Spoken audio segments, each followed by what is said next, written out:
শারীরিক নিগ্রহ, প্রকাশ্যে কান ধরে ক্ষমা। স্কুলের এক কর্মীকে হেনস্থার প্রতিবাদে বহরমপুরের নিমতলা মোড়ে ধিক্কার সভা। বুধবার সন্ধ্যায় সভায় যোগ দেন স্কুলের শিক্ষক থেকে কর্মীরা। এদিন সভায় সামিল ছিলেন বহরমপুর পৌরসভার চেয়ারম্যান নারুগোপাল মুখার্জি সহ কাউন্সিলররাও। সভা থেকে আইসিআই স্কুলের নিন্দনীয় ঘটনার প্রতিবাদ জানালেন সকলে। দেখুন, আজকে আমরা এখানে পথসভা করছি, যতটা আমাদের রাজনৈতিক ততটা আমাদের একটা নিন্দাজনক ঘটনা। সেই সিপিআইএম এসএফআই এর মস্তানিতে আমাদের বহরমপুরের একটা রিমার্কেবল স্কুল আইসিআই স্কুল গোড়াবাজারের, এবং স্কুলটি দীর্ঘদিন থেকে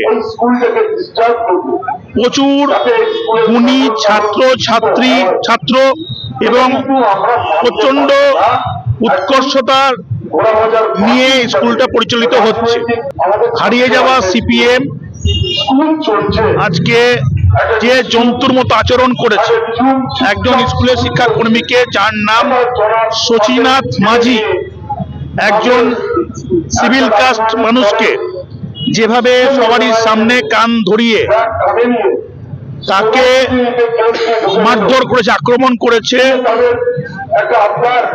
এই ঘটনা আমার মনে হয় না বহরমপুরে কোনোদিন ঘটেছে। এরকম একটা ঘটনা ঘটার জন্য আজকে গার্জেনরা, আজকে টিচাররা, আমাদের সমস্ত ধরনের যারা এই ঘটনা নিন্দা প্রকাশ করছি, কাউন্সিলররা এবং আমাদের সাধারণ মানুষজন এই ঘটনার প্রতিবাদে পথসভা করছি। এদিন সভায় বক্তব্য রাখেন স্কুলের শিক্ষকরাও।